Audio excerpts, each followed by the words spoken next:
Folic acid and vitamin D. These two are my favourite prenatal vitamins అండి. ఇది pregnancy plan చేసుకునే వాళ్ళు లేదా ప్రెగ్నెంట్ అయిన వాళ్ళు ఈ vitamin D and folic acid is very very important. నమస్తే అండి, నేను doctor Shruti, consultant, fertility expert, 49 hospitals, LB Nagar branch.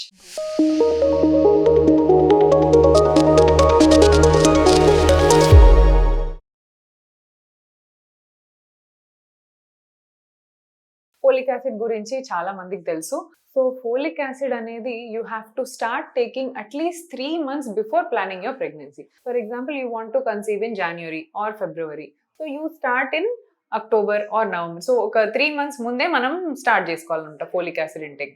And already మనకు ప్రీవియస్లీ చైల్డ్ అబార్షన్స్ అయ్యాయి అండ్ లేదా ప్రీవియస్ చైల్డ్ కి బ్రెయిన్ కానీ స్పైన్ కానీ ఎఫెక్ట్ అయ్యి ఉంది అని తెలిసింది అనుకోండి, ఇలాంటి న్యూరల్ ట్యూబ్ డిఫెక్ట్స్ బేబీస్ ఉన్న పేరెంట్స్ అయితే ఖచ్చితంగా మదర్ ఫోలిక్ యాసిడ్ యూజ్ చేయాలన్నమాట. So folic acid helps in babies brain and baby spine development and also ర్యాపిడ్గా మల్టిప్లై అయ్యే సెల్స్ అన్నిటికీ ఇది ఫ్యూయల్ లాంటిది. ఇప్పుడు ఇంజిన్ రన్ అవుతా ఉంటుంది, దాంట్లో మనం ఫ్యూయల్ పోస్తూ ఉండాలి, అప్పుడే కదా ఇంజిన్ ఫాస్ట్గా రన్ అవుతుంది. సో అలానే మన బాడీలో బేబీస్ బాడీ అనేది ఒక 9 months చిన్న ఎంబ్రియో ఒక 3 to 3.5 kg బేబీ ఫామ్ అవ్వాలంటే ఎంత ర్యాపిడ్ గ్రోత్ ఉందండి ఆ 9 months.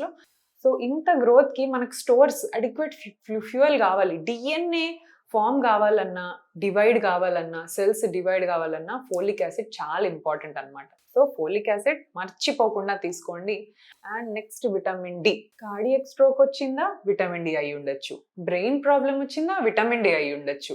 ప్రెగ్నెన్సీ అవ్వట్లేదా, విటమిన్ డి అయి ఉండొచ్చు. థైరాయిడ్ ప్రాబ్లం ఉందా, అగైన్ విటమిన్ డి రీజన్ అయి ఉండొచ్చు. సో ఏది చూసుకున్నా విటమిన్ డి లోపం చాలా రీజన్స్, అన్ని ప్రాబ్లమ్స్ కి రీజన్ ఇదే అని చెప్తున్నారనమాట. మన ఇండియన్స్ ఏంటంటే అండి, like vitamin D stores indoors లో వర్క్ చేసేవాళ్ళు, ఎస్పెషలీ ఎండకి ఎక్స్పోజర్ లేని వాళ్ళు అండ్ కొంతమంది బుర్కా కంటిన్యూస్ గా వేసుకుంటా ఉంటారు, వీళ్ళలో డెఫిషియన్సీ చాలా ఉంటది.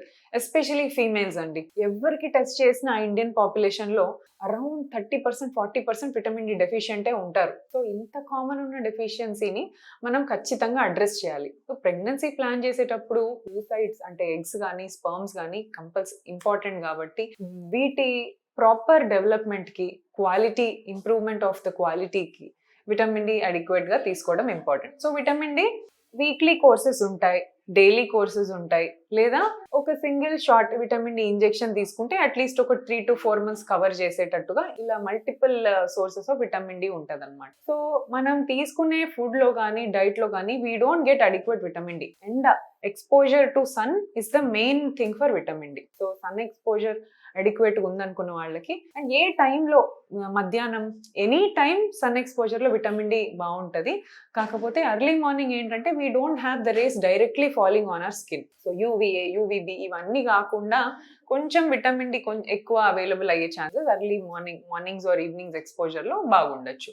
So vitamin D, folic acid తీసుకోవటం వల్ల ప్రెగ్నెన్సీ ఛాన్సెస్ ఆటోమేటిక్గా ఇంప్రూవ్ అవ్వచ్చు, your overall general health improve అవుతుంది and you will be ready for pregnancy.